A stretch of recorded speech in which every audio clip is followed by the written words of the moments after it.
Oke, itu tadi dokumen-dokumen yang perlu kalian siapkan. Setelah itu saya mau cerita tentang pengalaman pribadi saya, karena saya uploadnya di PhD. Saya mau cerita tentang yang PhD aja.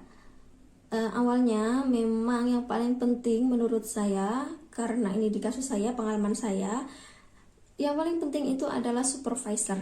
Kenapa? Karena PhD itu sangat tergantung dengan supervisor.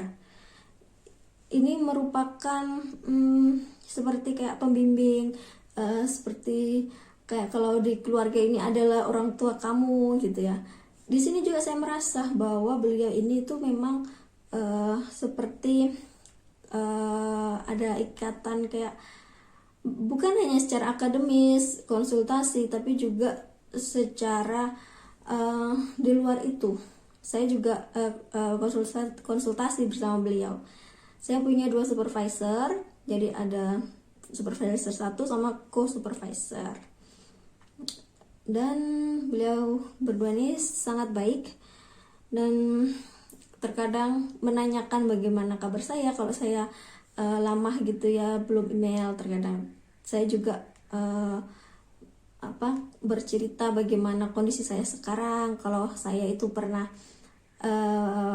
kehilangan sepeda waktu di sini, atau kehilangan kunci waktu itu. Saya tuh kehilangan kunci dan beliau tuh menanyakan lagi kuncinya udah ketemu apa belum, sampai hal-hal sekecil itu beliau tanya. Itu yang membuat saya merasa mereka atau beliau ini seperti keluarga, bukan keluarga tapi lagi walaupun jarang ketemu ya, karena sekarang pandemi COVID kita jarang bertemu, tapi masih intens melalui email seperti itu, menanyakan baik secara akademis maupun non akademis bagaimana kehidupan saya, apakah baik-baik saja, bagaimana keluarga saya juga beliau bertanya seperti itu. Selanjutnya yang kedua itu ada tes ya. Kalian mungkin sudah membaca PhD Call for Application 2021.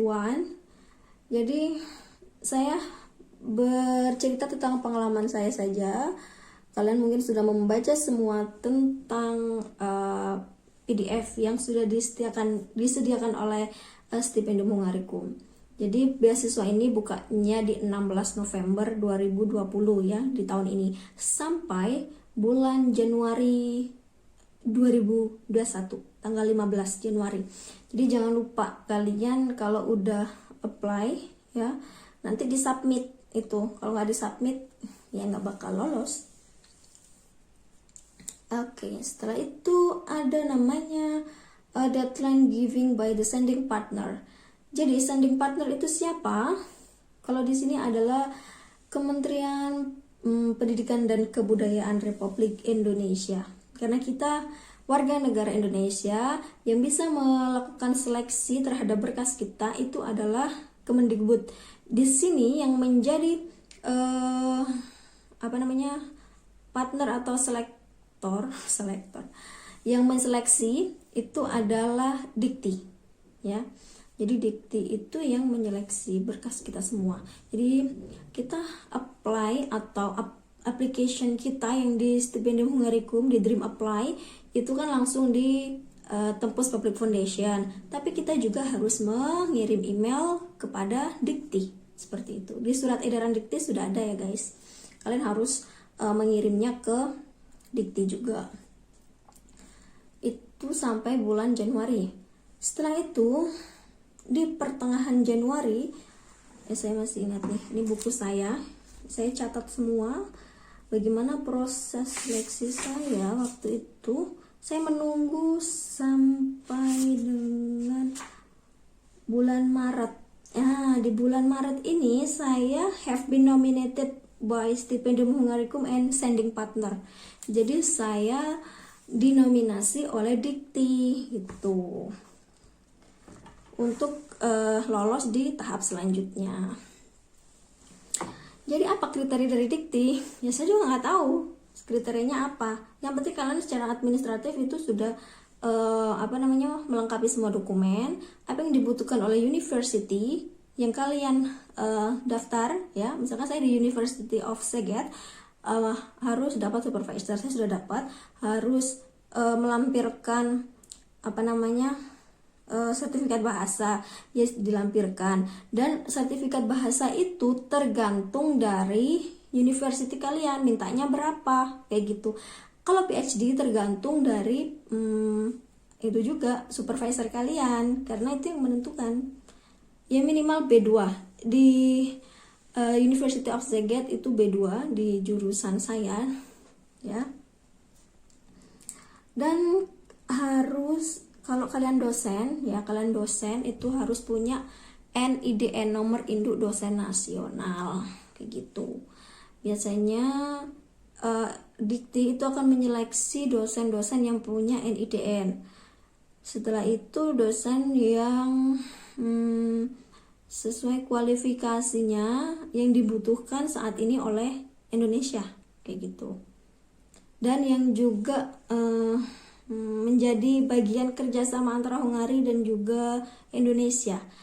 Misalkan di bidang pendidikan kita butuh banyak, di Indonesia butuh banyak matematika, kayak gitu ya. Dan di Hungari ini juga provide jurusan matematika di Hungari bagus, kayak gitu. Dan mereka melakukan kerjasama. Lah itu kebanyakan di dosen-dosen matematika itu banyak juga yang slotnya lebih banyak, kayak gitu loh maksud saya. Oke. Atau di bidang kesehatan, saat ini Indonesia lagi banyak butuh tenaga kesehatan atau butuh dosen kesehatan. Terus juga di Hungari itu kesehatannya bagus, provide juga, menyediakan, kayak gitu. Oke, mereka bekerja sama dalam bidang ini, nah, kayak gitu. Tapi juga kalau menurut saya itu tergantung interview kalian, gitu ya. Ini kan seleksi pertama, awal pertama ya, oleh standing partner dan juga dari Stipendium Hungarikum, dari Tempus Public Foundation. Itu yang memberikan scholarship tersebut ya. Tempus Public Foundation itu adalah institusi yang menyediakan beasiswa di bawah naungan pemerintah Hungaria. Setelah itu saya harus melakukan ujian masuk lah. Kita lanjut lagi sampai ujian masuk. Saya harus melakukan ujian masuk itu di bulan April. Kan tadi saya bilang Maret saya itu dinominasi oleh Tempus Public Foundation dan juga sending partner Dikti di sini ya. 1 itu Maret tanggal 13. Terus di tanggal 23 Maret itu ya. Jadi ketika kalian sudah dinominasi oleh SH dan sending partner, dokumen kalian tuh masuk ke kampus ya, kampus tempat dimana kalian memilih jurusan itu ya. Terus ada notification ya dari University of Szeged, karena waktu itu saya memilih 2 university. Di Dream Apply itu ada 2 pilihan, 2 university yang harus kalian isikan, ya gitu. Jadi dimanfaatkan, dua-duanya harus diisi seperti itu. Kalau kalian yakin satu aja cukup, ya udah nggak apa-apa. Kalau nggak yakin ya dua-duanya diisi. Tanggal 23 saya dapat email yang menyatakan bahwa saya mendapatkan kayak, bukan letter of acceptance, bukan juga, intinya kamu itu eligible kayak gitu. Terus kamu harus melakukan ujian masuk, tolong kamu harus email ke supervisor kayak gitu. Jadi dari university saya dapat notification I must follow the entrance exam kayak gitu. Jadi saya harus mengikuti ujian masuk dan harus memberitahukan email untuk kepada supervisor gitu. Yang menguji saya adalah supervisor saya. Saya mendapatkan jadwal interview itu bulan April tanggal 21. Dulu itu kayaknya 3 hari atau 2 hari sebelum puasa, saya ingat sekali. saya melakukan entrance exam itu di jam 11 jam 11 Hungaria ya. Berarti kalau di Indonesia berarti jam berapa waktu itu? Sore kayak gitu. So saya yang mewawancarai supervisor saya dan co-supervisor, terus ada ketua fakultas, ketua doktoral program dari jurusan saya kayak gitu. Ada 3 orang terus saya. Jadi saya wawancara terkait riset plan saya, terkait background saya ini bekerja di mana, saya pekerjaannya bagaimana, terkait juga riset saya sebelumnya kayak gitu. Dan lebih banyak ke riset plan yang ditanya apa sih bedanya penelitian kuanti-kuali kayak gitu-gitu, gampang lah itu ya. Kalau udah mengerti apa yang ingin kita lakukan di riset kita, terus apa kendalanya nanti, terus bagaimana cara pengambilan data kalian, terus bagaimana kondisi saat ini, background dari riset plan kalian kayak gitu ya. Saya ngambilnya itu sexually transmitted disease dan juga tentang genital hygiene behavior kayak gitu.